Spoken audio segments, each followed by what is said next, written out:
Bienvenue dans les échos de l'existence, le podcast qui éclaire nos questionnements intérieurs.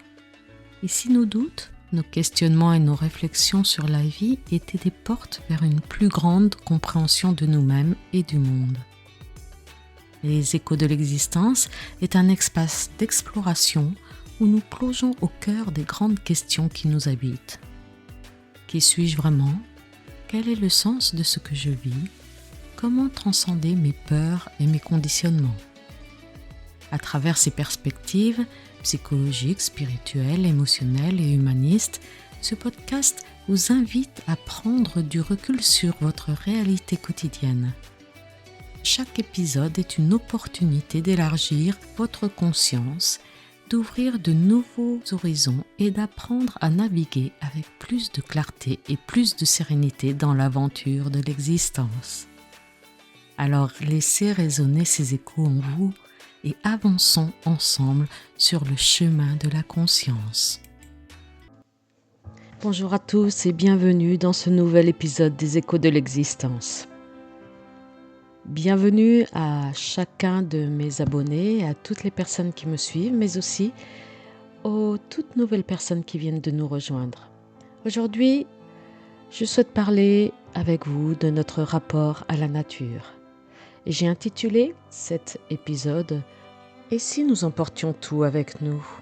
Ce que notre manière d'habiter la nature dit de notre manière d'habiter le monde. Il y a quelques semaines, je suis allée me promener au bord d'un étang, tout près de chez moi. C'est un lieu que j'apprécie, un endroit où le paysage est calme, essentiellement composé d'eau, de bois, de végétation. Un environnement où on peut avoir le sentiment d'être un peu à distance du rythme habituel de notre vie. Ce jour-là, alors que j'étais plongée dans une atmosphère particulière, une atmosphère sereine et calme, un bruit est venu interrompre ce moment. Une sirène de véhicule probablement, très forte, très insistante, très insidieuse. Et ce qui m'a interpellée n'est pas seulement le bruit lui-même. Après tout, les sons de notre monde moderne nous accompagnent partout. Ce qui m'a questionnée, c'est le contraste. Ce bruit se trouvait là, au milieu de cet espace naturel où justement beaucoup d'entre nous viennent chercher autre chose. Du calme, une respiration, une force de retour à soi. Et cette situation a fait naître en moi plusieurs questions. Que venons-nous chercher réellement lorsque nous allons dans la nature ? Quelle relation entretenons-nous avec cet espace qui semble éloigné de notre quotidien ? Et surtout, lorsque nous entrons dans la nature, est-ce que nous y entrons réellement ou emportons-nous avec nous nos habitudes, notre rythme, notre agitation ? La nature occupe une place particulière dans notre vie. Au-delà de l'aspect biologique et du fait que nous faisons partie intégrante de la nature, elle représente pour certains d'entre nous un espace de repos, un lieu où on peut se détacher des sollicitations permanentes, du bruit, des obligations, des écrans, de la vitesse. Pour d'autres, elle est un espace de découverte, d'activité, parfois d'aventure. Elle peut être un terrain d'exploration, de dépassement de soi ou de rencontre. Pour d'autres encore, elle représente une forme de reconnexion, une manière de retrouver quelque chose de plus essentiel, plus proche de nos sensations, de notre corps, de notre présence au monde. Mais derrière la diversité de ces approches, une question me semble intéressante. Qu'allons-nous chercher exactement dans la nature ? Cherchons-nous uniquement un changement de décor ou cherchons-nous une autre manière d'être au monde ?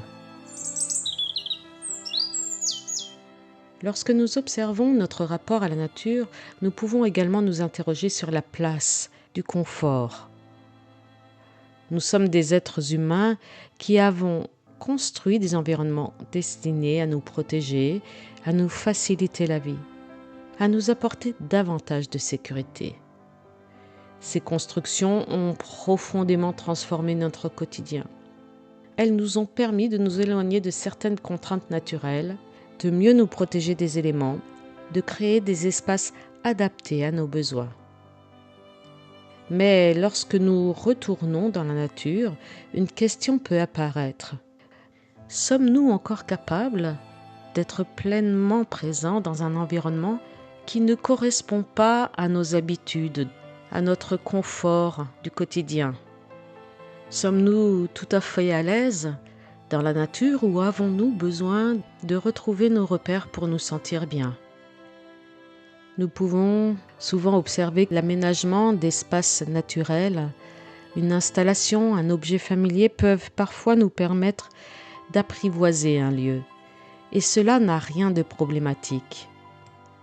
J'ai moi-même aménagé un terrain en friche pour pouvoir y passer du temps, pour pouvoir en profiter pleinement.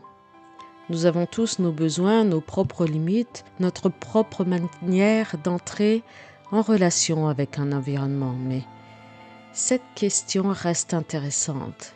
Qu'est-ce qui, dans la nature, peut parfois nous déstabiliser? Est-ce que c'est l'inconfort? Est-ce que c'est le silence? Est-ce que c'est l'absence de stimulation? Le fait de ne plus constamment être occupé? Ou peut-être même la présence d'autres espèces animales? Je crois qu'une partie de la réponse se trouve peut-être dans notre rapport à nous-mêmes. Lorsque nous sommes dans la nature, quelque chose peut changer notre manière de percevoir. Notre attention se modifie, nous remarquons davantage les sons, les mouvements, les détails.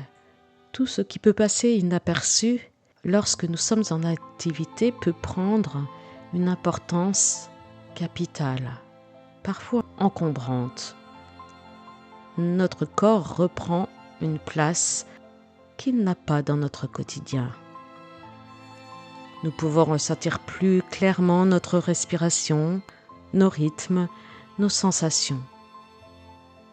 Personnellement, quand je marche dans les bois, il m'arrive de ressentir cette sensation particulière, comme si l'agitation diminuait progressivement. J'ai l'habitude de dire que c'est comme la pulpe qui descend au fond d'un verre de jus d'orange. Tout se pose. Quelque chose en moi retrouve un espace plus calme. Ce n'est pas seulement un apaisement, c'est aussi une manière de revenir à une forme de présence. Nous n'avons d'ailleurs pas tous la même relation avec les différents espaces naturels. Certaines personnes ressentent une connexion plus profonde avec la mer, avec l'immensité de l'océan et la puissance des éléments. Une amie me racontait récemment que face à l'océan, elle se sentait remise à sa place. Non pas une diminution de l'être humain, mais une prise de conscience de son appartenance à quelque chose de beaucoup plus vaste. D'autres personnes, elles, trouvent cette sensation dans la montagne, dans des grands espaces. Pour ma part, ce sont davantage les forêts qui me touchent. Je ressens une forme d'intensité particulière. La présence des arbres, leur taille, leur ancienneté, le sentiment qu'ils ont traversé des périodes que nous ne connaîtrons jamais, provoque chez moi une forme d'humilité. Et puis, j'ai toujours l'impression qu'il y a de la vie partout, un petit monde magique qui s'agite, un petit monde facétieux, présent derrière chaque feuille, chaque arbre, chaque souche, chaque caillou. Ces espaces nous rappellent peut-être que nous ne sommes pas séparés du vivant, mais que nous en faisons partie. Alors, lorsque j'entends une sirène au milieu des bois, une question revient. Comment faisons-nous pour nous reconnecter à nous-mêmes dans un environnement naturel si nous y apportons toujours les mêmes rythmes, les mêmes sollicitations, les mêmes habitudes que celles que nous cherchons parfois à éloigner? Mais encore une fois, il ne s'agit pas de porter un jugement. Chacun organise sa vie comme il le souhaite. Chacun cherche dans la nature ce qui lui correspond.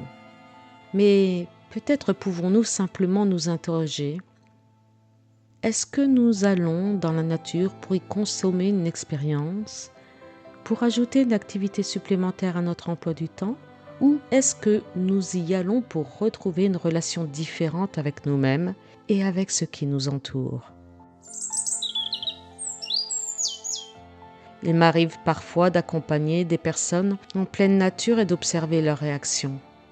Certaines découvrent un environnement naturel avec un émerveillement immense, comme celui d'un enfant. Elles regardent, elles touchent, elles s'étonnent. Et cet émerveillement est précieux. Il est même profondément humain. Parfois, je me demande si notre difficulté n'est pas aussi de retrouver un équilibre entre l'émerveillement et l'écoute, entre l'excitation de découvrir cette capacité à simplement être là. Car la nature n'est pas seulement un spectacle, elle est aussi un espace de rencontre. Une rencontre avec un environnement extérieur, mais peut-être également avec une partie plus profonde de nous-mêmes. La nature nous confronte à quelque chose que notre société moderne nous permet parfois d'éviter, le ralentissement. Elle nous rappelle que tout ne peut pas être accéléré, que certaines choses nécessitent du temps. La croissance d'un arbre, le changement d'une saison, la transformation d'un paysage, la maturation d'une réflexion.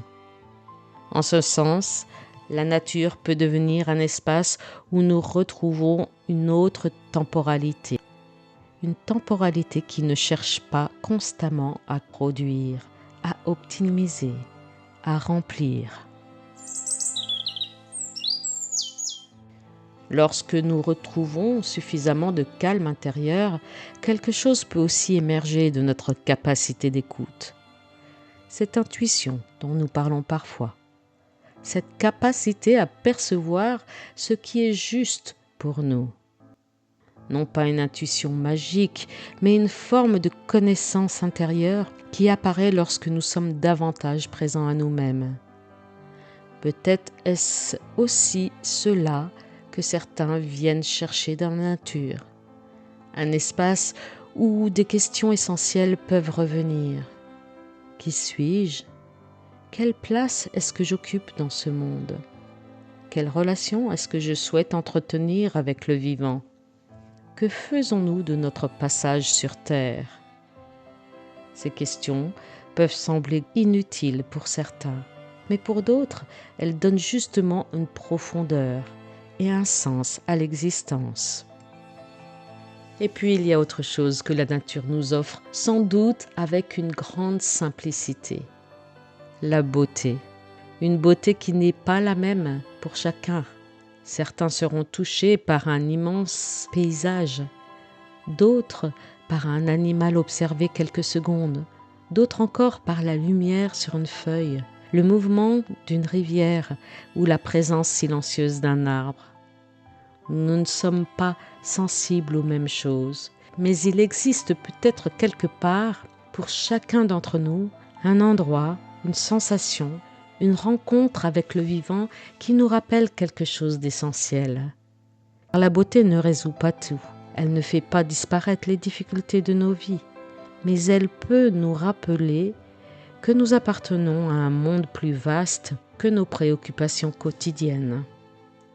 Alors, finalement, la question n'est peut-être pas seulement pourquoi allons-nous dans la nature, mais plutôt quelle relation souhaitons-nous construire avec elle? Et lorsque nous y entrons, qu'est-ce qui arrive en premier? Le silence extérieur ou le bruit intérieur que nous emportons avec nous. Voilà, je suis heureuse d'avoir partagé ces quelques réflexions avec vous. J'espère que cela vous aura intéressé, interpellé. Et si c'est le cas, eh bien, n'hésitez pas à mettre des likes et à partager avec les personnes que vous appréciez, les personnes que vous pensez être intéressées. Eh bien, je vais vous laisser pour cet épisode et je vous dis à très bientôt. Portez-vous bien.